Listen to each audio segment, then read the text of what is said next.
नमस्कार। आकाशवाणी देहरादून से प्रादेशिक समाचारों के साथ मैं सुशील पुरोहित। पहले मुख्य समाचार। कृषि मंत्री शिवराज सिंह चौहान ने कहा, विकसित भारत जी रामजी विधेयक को किसानों, श्रमिकों और ग्रामीण विकास के लिए लाभकारी। भाजपा ने की मेरी गणना मेरा गांव अभियान में लोगों से सहयोग की अपील की है। चंपावत के जिलाधिकारी ने मानव वन्य जीव हिंसा रोकने के लिए वन विभाग को 22,40,000 की धनराशि जारी की है। और एसीसी पुरुष अंडर 19 एशिया क्रिकेट कप के फाइनल मैच में आज भारत का मुकाबला पाकिस्तान से चल रहा है। और अब समाचार विस्तार से। कृषि और किसान कल्याण मंत्री शिवराज सिंह चौहान ने कहा कि विकसित भारत जी रामजी विधेयक न केवल किसानों और श्रमिकों के लिए लाभकारी है, बल्कि गांवों के विकास से भी हर तरह से जुड़ा हुआ है। उन्होंने यह बात नई दिल्ली में आयोजित चौधरी चरण सिंह पुरस्कार के समारोह को संबोधित करते हुए कही। उन्होंने कहा कि बिल में 100 दिन नहीं 125 दिन रोजगार की गारंटी का प्रावधान किया गया है। इसके अलावा उन्होंने कहा कि मंत्रालय 2026-27 के बजट में कृषि क्षेत्र में सुझाव आमंत्रित कर रहा है ताकि एक सुदृढ़ प्रणाली तैयार की जा सके। उत्तराखंड में जनगणना को लेकर भारतीय जनता पार्टी ने जरूरी अपील की है। भाजपा के प्रदेश अध्यक्ष महेंद्र भट्ट ने राज्य के स्थायी निवासियों से आग्रह किया है कि जनगणना के दौरान वे अपने मूल गांव या घर में मौजूद रहें, ताकि जनसंख्या से जुड़े आंकड़े सही और वास्तविक रूप में दर्ज हो सकें। भाजपा प्रदेश अध्यक्ष ने कहा कि उत्तराखंड के बड़ी संख्या में लोग रोजगार और शिक्षा के कारण राज्य के से बाहर या विदेशों में रह रहे हैं। ऐसे में जनगणना के दौरान सही आंकड़े दर्ज न होने से राज्य को नुकसान हो सकता है। उन्होंने कहा कि मेरी गणना मेरा गांव अभियान का मकसद यह सुनिश्चित करना है कि हर स्थायी निवासी की गिनती उसके मूल गांव या घर में हो। इससे सरकार तक सही जनसंख्या प्रोफाइल तक पहुंचेगी और विकास योजनाओं का लाभ वास्तविक जरूरतमंद तक पहुंच सकेगा। करेंगे उन लोगों से।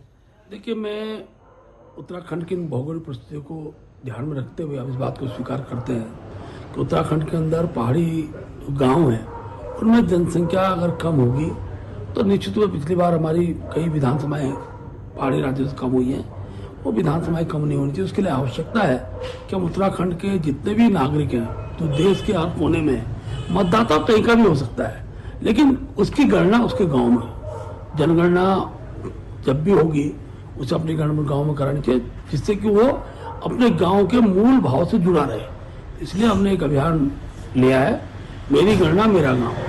उस अभियान के लिए प्रदेश की टोली घोषित करने वाले हैं और बहुत जल्दी हम उसके लिए पूरे देश के कोने कोने में जाकर हमारे कार्यकर्ता जाएंगे और आह्वान करेंगे लोगों से कि मेरी गणना मेरे गांव को प्रमुखता से आगे बढ़ाएं। भारतीय सैन्य अकादमी आईएमए के 107वें रेगुलर कोर्स के सैन्य अधिकारियों ने मातृ संस्था की रजत जयंती उत्साह के साथ आयोजित की। समारोह में कोर्स के अधिकारी परिवारजनों के साथ पहुंचे और अपनी गौरवशाली शिक्षण काल की स्मृतियों को ताज़ा किया। 416 जेंटलमैन कैडेट्स वाला यह कोर्स 24 जून 2000 को भारतीय सेना में कमीशन हुआ था और अब राष्ट्र की सेवा के 25वें गौरवपूर्ण वर्ष पूर्ण कर चुका है। यह आयोजन गर्व, भावनाओं और अकादमी की गौरवशाली परंपराओं के प्रति सम्मान से परिपूर्ण रहा। पिछले 2.5 दशकों में 107वें रेगुलर कोर्स के अधिकारियों ने विविध भौगोलिक परिस्थितियों और चुनौतीपूर्ण सैन्य अभियानों में उत्कृष्ट नेतृत्व, उच्च पेशेवर दक्षता और संचालन कौशल का परिचय दिया है। इस कोर्स शामिल सैन्य अधिकारियों ने 47 वीरता पुरस्कार और 176 विशिष्ट सेवा पुरस्कार प्राप्त किए, जो भारतीय सेना में उल्लेखनीय योगदान को रेखांकित करता है। इस अवसर पर कर्तव्य की राह में अग्रसर रहते राष्ट्र सेवा में प्राणों को उत्सर्ग करने वाले 10 वीर अधिकारियों को श्रद्धांजलि भी अर्पित की गई। चमोली जिले में ऐतिहासिक बंड विकास मेले का शुभारंभ हो गया है। कार्यक्रम के दौरान कल महिला मंगल दलों और स्कूली छात्र छात्राओं ने सांस्कृतिक प्रस्तुतियां दी, जिसमें क्षेत्र के लोगों की बड़ी भागीदारी देखने को मिली। मेले में आसपास के करीब 40 गांवों की महिला और युवक मंगल दलों ने उत्साहपूर्वक हिस्सा लिया।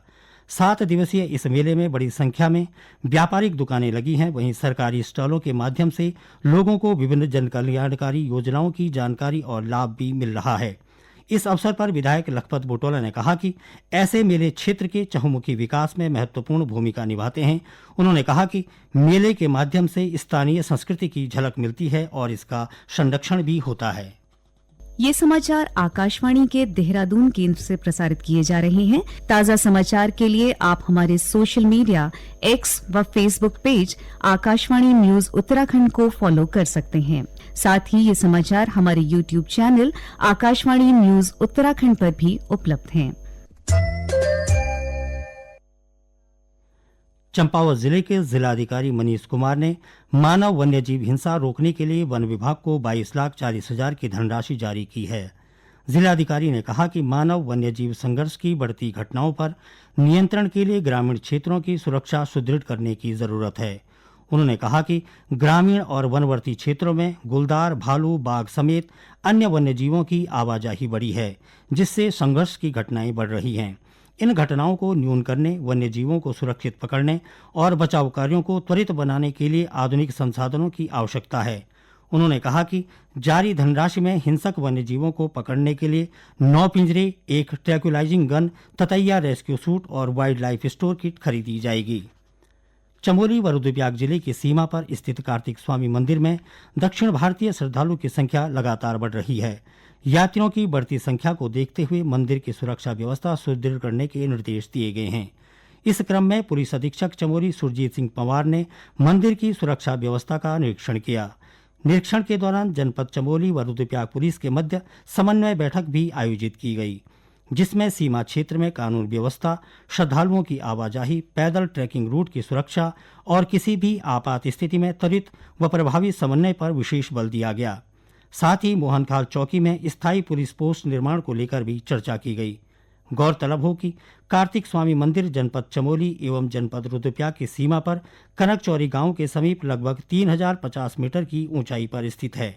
कार्तिक स्वामी को दक्षिण भारत में भगवान मुर्गन के नाम से जाना जाता है और यही वजह भी है कि यहां दर्शन के लिए दक्षिण भारत सहित देश विदेश से बड़ी संख्या में श्रद्धालु व पर्यटक पहुंचते हैं। उत्तरकाशी में नशे के खिलाफ एक मजबूत सामाजिक पहल सामने आई है। वाइब्रेंट विलेज झाला गांव में ग्रामीणों ने एकजुट होकर गांव में शराब के खिलाफ बड़ा फैसला लिया है। सिर्फ इतना ही नहीं, प्रशासन और पुलिस भी इस मुहिम को मजबूती देने में जुटी है। यहां ग्रामीणों ने गांव में बैठक कर मांगलिक, सार्वजनिक और निजी कार्यक्रमों में शराब परोसने पर पूर्ण प्रतिबंध लगाने का प्रस्ताव सर्वसम्मति से पारित किया। ग्राम प्रधान अभिषेक रौताले ने बताया कि सामाजिक सुधार के तहत ग्राम सभा ने अवैध शराब की बिक्री पर भी पूर्ण प्रतिबंध लगाया है। इसकी निगरानी की जिम्मेदारी महिला मंगल दल को सौंपी गई है, ताकि नियमों का सख्ती से पालन हो सके। वहीं दूसरी ओर पुलिस प्रशासन भी नशा मुक्त समाज के लिए सक्रिय भूमिका निभा रहा है। पुलिस उपाधीक्षक उत्तरकाशी जनक सिंह पंवार की अध्यक्षता में आयोजित इस शिविर में पुजार गांव, दरमाली, गंवाड़ा और देवली गांव की महिलाओं के साथ साथ राजकीय इंटर कॉलेज पुजार गांव की छात्राओं को महिला सुरक्षा, आत्मरक्षा और नशे के दुष्प्रभावों की जानकारी दी गई। नैनीताल जिले के हल्द्वानी में पहली बार रोबोटिक सर्जरी प्रणाली के जरिए अत्याधुनिक रोबोटिक सर्जरी की शुरुआत हो गई है। यह प्रणाली उच्च स्तरीय 3D HD विजन से लैस है और सर्जरी के दौरान सर्जन के पूर्ण नियंत्रण रहने वाली तकनीक है। इस तकनीक से अब तक हल्द्वानी में गुर्दे, हर्निया और गर्भाशय से संबंधित कुल 4 जटिल सर्जरी सफलतापूर्वक की जा चुकी है। निजी क्षेत्र के एक प्रमुख अस्पताल समूह के संयुक्त प्रबंध निदेशक डॉक्टर परवेज अहमद ने बताया कि कम खर्चे वाली इस सर्जरी में छोटे चीरे लगाए जाते हैं, जिससे रक्त का बहाव कम होता है, संक्रमण का खतरा भी घटता है और मरीज को तेजी से स्वास्थ्य लाभ मिलता है। इसका एर्गोनॉमिक डिजाइन सर्जन की थकान को कम करता है, जिससे लंबे और जटिल ऑपरेशन भी अत्यंत कुशलता और सुरक्षा के साथ किए जा सकते हैं। मुख्य सचिव ने कल देर शाम सेतु आयोग के कार्यों की समीक्षा की और आयोग से जुड़े विभिन्न विषयों के विशेषज्ञों के साथ महत्वपूर्ण बिंदुओं पर चर्चा की। उन्होंने कहा कि सेतु आयोग उत्तराखंड के विकास के लिए राज्य सरकार के थिंक टैंक के रूप में कार्य करेगा। मुख्य सचिव ने कहा कि सभी विभागों को अपनी नीतियों और कार्यक्रमों पर सेतु आयोग के साथ मंथन करना चाहिए, ताकि विभागों की नीति में आवश्यक सुधार पर मंथन किया जा सके। उन्होंने आयोग से अध्ययन के माध्यम से ठोस सुझाव देने की अपेक्षा जताई। मुख्य सचिव ने ठंडे पानी में मत्स्य पालन को राज्य की विशिष्ट पहचान बताते हुए इसे पर्वतीय क्षेत्रों की आर्थिकी से जोड़ने पर अध्ययन की आवश्यकता पर जोर दिया। इसके साथ ही उन्होंने वन आधारित आर्थिकी को मजबूत करने और पर्वतीय क्षेत्र में वर्षा आधारित कृषि की दिशा में शोध और सुधार की बात कही।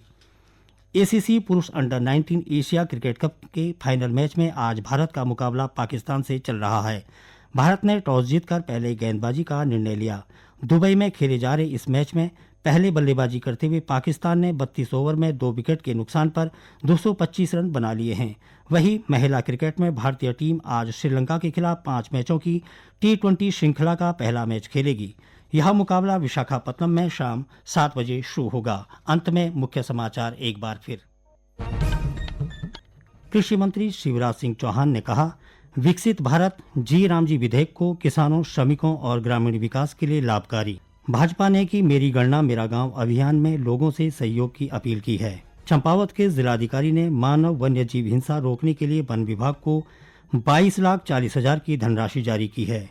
और ACC पुरुष अंडर 19 एशिया क्रिकेट कप के फाइनल मैच में आज भारत का मुकाबला पाकिस्तान से चल रहा है। इसके साथ ही प्रादेशिक समाचार का ये अंक समाप्त हुआ।